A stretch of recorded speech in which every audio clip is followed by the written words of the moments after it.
Milk.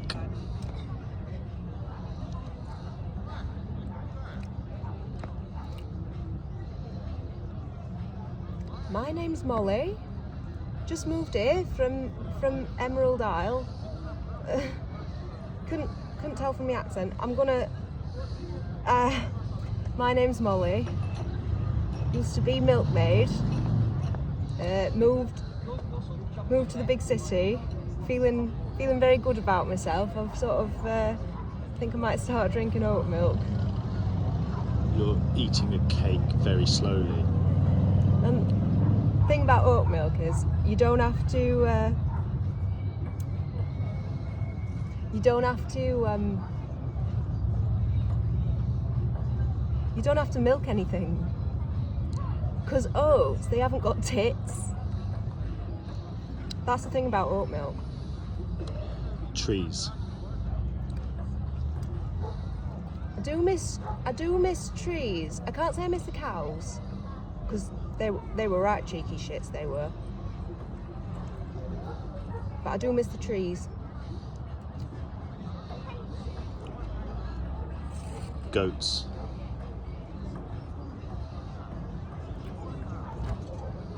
So cows, right, have got this real kind of sociable quality to them, and it's quite difficult to kind of get away in with them. But when you do, then it's like you're a cow yourself, you know. And that's sort of part of what it was being a milkmaid. And them goats, because we did have goats on the dairy farm eventually, because you know in the late 90s there was a real sort of fashion for goat milk. I never liked it myself, but the goats were quite difficult to sort of build a relationship with, them goats, because they're all a bit sort of, I mean I don't want to say it, but horny. They all just sort of want to sort of ram each other, and it's, well, ram's the wrong word, isn't it, really? But I'm just saying, them goats were not what I expected, and that's something I don't miss about the farm.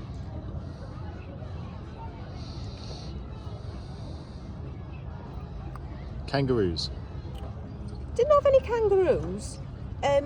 One time I went to Australia, and I went with this bloke Billy, right? Train rides. And we were on this track that went through Outback. Not many people know about it, but it were real. And Billy, he got off because he saw one of them kangaroos, got big tails and everything. He went up to kangaroo. Drug cartel. And he said, you got the stuff. And I was like, Billy. I was shocked. I was so shocked that he were trying to do a drug deal with this random kangaroo in Outback. And I thought to myself, I am gonna move to the city and be absolutely done with any kind of four-legged animal ever again, Billy included. Watercolours. Still, I did some nice paintings from that Australia trip. Lots of orange, lots of, well, mostly oranges and browns, to be honest, oranges and browns. Australia, it's nice, it's big, flat. I like it. Almonds. Oh, this cake. Doesn't taste much like almonds. But it does have almonds in it, I've been told. It's dairy free apparently. Teats. The only thing I do miss about farm is the teats. You know, there's something very liberating about seeing cows' teats out. Something really freeing for your womanhood to see how useful teats really are to society.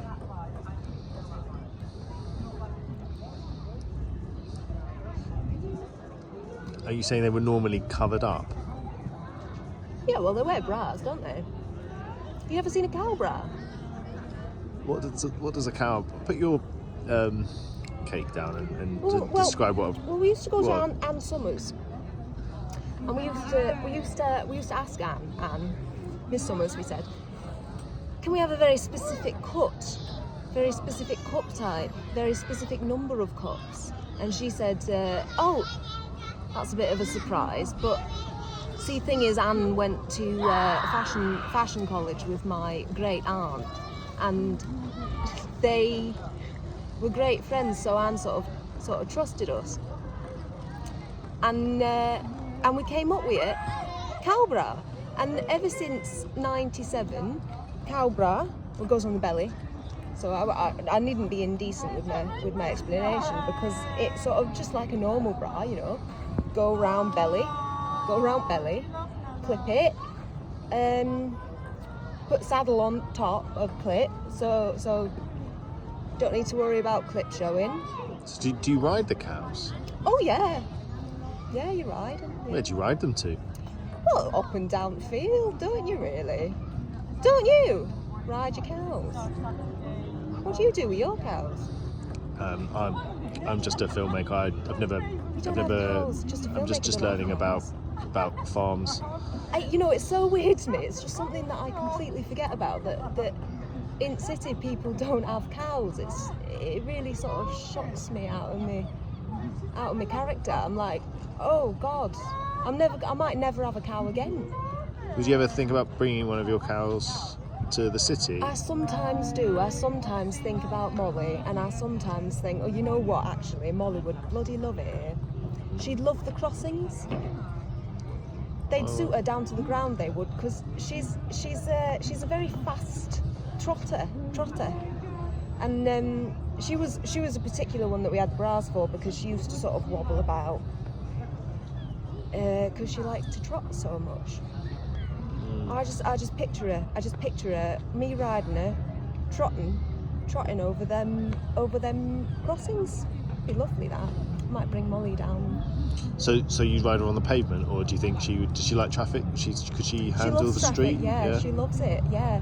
Sometimes we have this sort of car show that comes through fields, and she's always, you know, trotting along next to them sports cars. Yeah. And she can keep up with him. Really? She can. Yeah, she's the cow that jumped over the moon. No. Molly. Yeah, she's great. Oh. Yeah. I thought that happened a long time ago, though. Is that not? Or was it? You'd think it happened a long time ago, yeah. Because Molly's got that sort of attitude about her where anything she does becomes legend. Right. You know? Like, you ever have that mate at uni that, you know, falls over at Ministry of Sound off the stage and everybody remembers, and it's trapped in the annals of history because it were Dave what done it.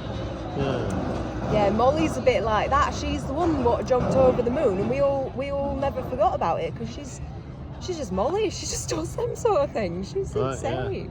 Yeah. How old is one, if that's not too impertinent a question? Well, you know, cows age differently to humans. Oh, okay. They do. Yeah. Not differently necessarily in a way what makes sense to humans. Okay.